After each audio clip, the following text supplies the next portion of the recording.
সবাই একটু আপনার আসল গ্রহণের জন্য অনুরোধ জানাচ্ছি, একটু সবাই ঘোষণা আসে সেটা আপনারা করা পসিবল কিনা।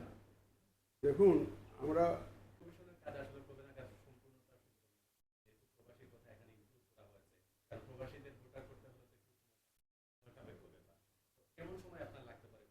আমাদের মধ্যে উপস্থিত হয়ে প্রধান অতিথির আসন অলঙ্কৃত করেছেন জনাব নির্বাচন অফিসারবৃন্দ। অনুষ্ঠান সঞ্চালনার দায়িত্বে আছি আমি স্বর্ণালী। ভোটার আইডি কার্ড সংশোধনের ক্ষেত্রে বিভিন্ন জায়গায় দুর্নীতি হয়েছে, আর্থিক অনিয়ম হয়েছে।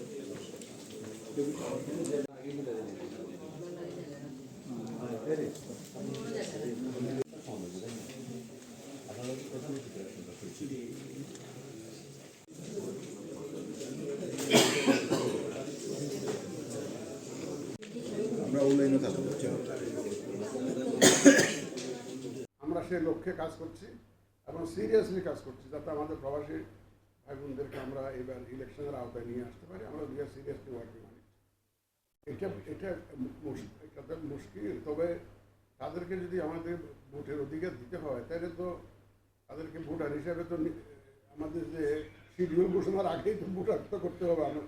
এখন আমরা তাদেরকে এদের অনেকে অলরেডি ভোটার হয়ে আছেন, বাকিদেরকেও আমরা ভোটার হিসাবে নিবন্ধিত করার উদ্যোগ নিচ্ছি। এখন দেখেন, প্রথম বছরে হয়তো 100% প্রবাসীদেরকে আমরা আনতে পারবো না, বাট আমরা যাত্রা শুরু করতে চাই, এই কাজটা শুরু করতে চাই। আমাদের এই কমিশনের হাত দিয়ে এটা শুরু করতে চাই। নির্বাচন ইভিএম এর মাধ্যমে হবে না, এটা পরিষ্কার। আগামী জাতীয় নির্বাচন আমরা ইভিএম এর মাধ্যমে করার কোনো পরিকল্পনা আমাদের নেই।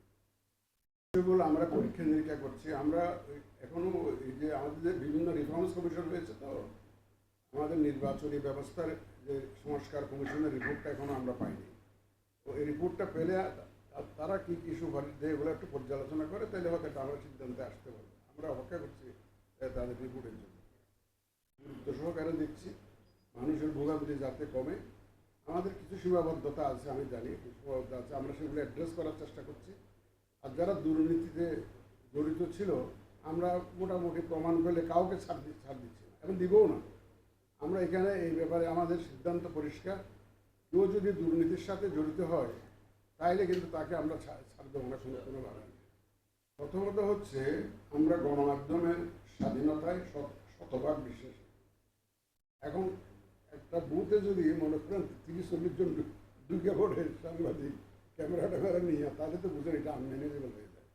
একটা নীতিমালার ভিত্তিতে তো আমাদের আগাতে হবে।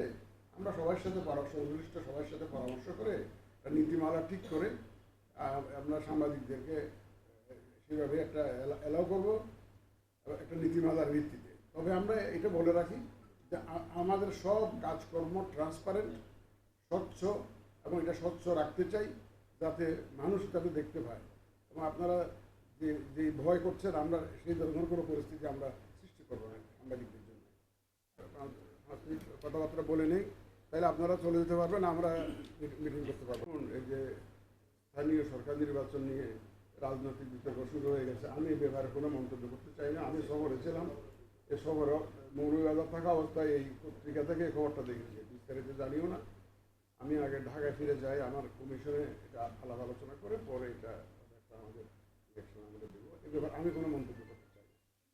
তবে একটা বিষয় আমি ক্লিয়ারিফাই করার খুব প্রয়োজন মনে করছি। অনেকে আমি পত্রিকায় দেখছি, অনেকে বলছেন যে একদিনে সব লোকাল গভর্নমেন্টের নির্বাচন করার সুপারিশ কেউ করছেন। বিষয়টি আমরা পরীক্ষা করে দেখেছি, এটা কোনো মতেই সম্ভব নয়, এটা কোনো বাস্তবায়নযোগ্য কোনো পরামর্শ নয়।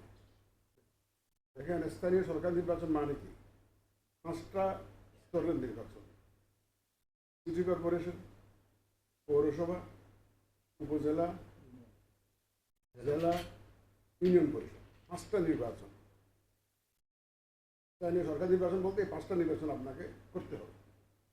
আমাদের সিটি কর্পোরেশন হলো 12টা, পৌরসভা হলো 330টা। জেলা হলো, জেলায় নির্বাচন হলো 61টা, কারণ 64টা পার্বত্য জেলায় আমরা জেলা নির্বাচন করি না।